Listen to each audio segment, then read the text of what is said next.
there, very good afternoon and welcome to Lunchtime News on TV1. We are coming to you live and direct from the Newsfirst studios here in Colombo. Bringing you the news, I'm Tarushi Kumar Singha. Here are your headlines. President signs the decree of imposing the death sentence. A decision to recruit retired railway workers back into service. Saudi Arabia's special forces capture the IS leader of Yemen and Iraq. New Zealand and Pakistan to clash in their ICC Cricket World Cup encounter today.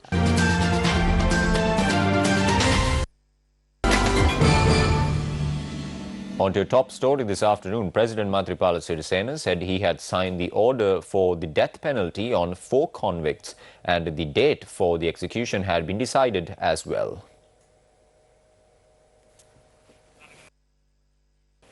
In addition, the president said he completely opposes any agreement which would allow the movement of US troops in the country, including the status of forces agreement. President Sirisena said he strongly opposed these agreements at yesterday's cabinet meeting. Speaking to the heads of media institutions this morning, the president said the 19th Amendment to the Constitution must be abolished if the country needs to move forward. He further said reports claiming a public referendum will be called for are false and a general election will take place 2 months after the presidential election. Commenting on the April 21st attacks, the president said the Parliament Special Committee probing the attacks is a drama which is scripted and directed at temple trees. The president emphasized after the April 21st attacks, the country's security situation has reached a satisfactory level while the key suspects were arrested and all others connected are dead. Around 20 fishing vessels were destroyed last night due to a fire which erupted at the Kalamati Hungama fishing harbour. This fire erupted at around 11 p.m. last night. None of the fishing vessels from Kalamati fishing harbour have been involved in fishing activities yesterday. Our correspondent said around 100 fishing vessels were docked at the harbour at the time which the fire erupted. A watchman on duty had reported to police as soon as the fire erupted. Along with the help of the residents in the area, the police managed to avoid the spread of the fire. Later, the Tangol Fire Department arrived at the scene and managed to douse the fire. Our correspondents further said the estimated value of one of these fishing vessels along with the destroyed equipment is 2 million rupees. Police suspects that the fire was a result of a personal dispute. Hungama police are conducting further investigations. On to some political news this afternoon. General Secretary of the JVP, Tilvin Silva, expressed the following views during a meeting held in Kurunegala. The reality is there is a group of rogues who are divided on 2 teams. This group of rogues rob together at night and blame each other during the day. First, the Colombo harbour was sold in portions.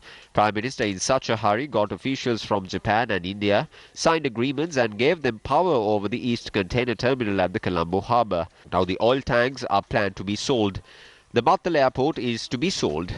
Now they are saying the People's Bank have no assets and they are issuing shares of the People's Bank.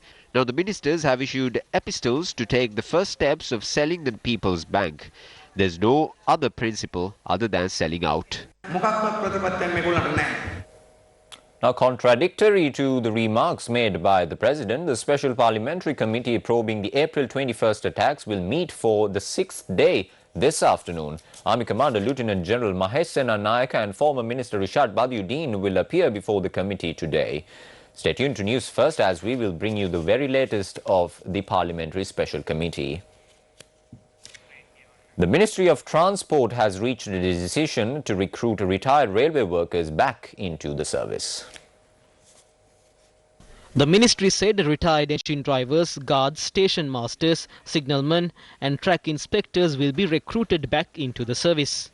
The ministry requested all retired personnel to visit the Shalika grounds on the 28th of June for processing. Recently, Railway Trade Union said they would launch a one-day strike action every Thursday if their demands are not met. All family health service officers in the northwestern province resorted to a trade union action today by reporting in sick. Chairman of the Family Health Service Officers Association, Devika Kodituaku, said this measure was taken citing certain issues including allowances and weekend wages. Speaking to Newsfirst, the Health Services Director of the North-Western Province, Dr. N. Farid, said the demands were met under the approval of the provincial governor. However, he said the Family Health Service Officers have not officially communicated about a trade union action.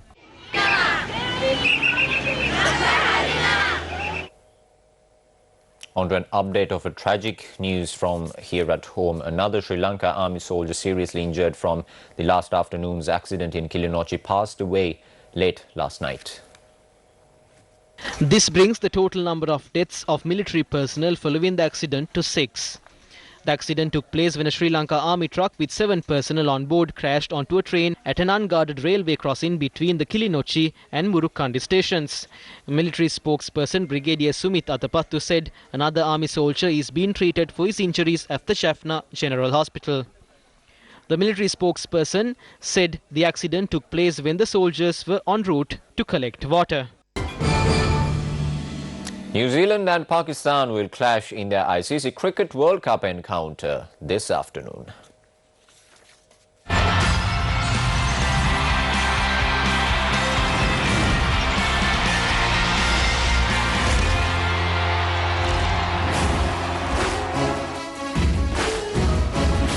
Pakistan faced severe criticism after their loss to arch rivals India, but their 49-run win over South Africa breathes life into their campaign, but the road ahead is a tough one.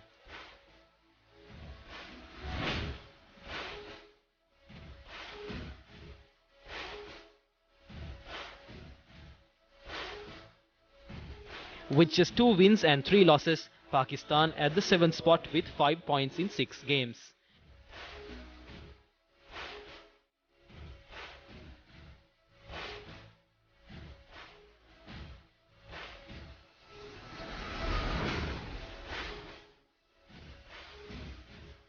New Zealand, on the other hand, have been invincible so far and currently hold the top position in the points table.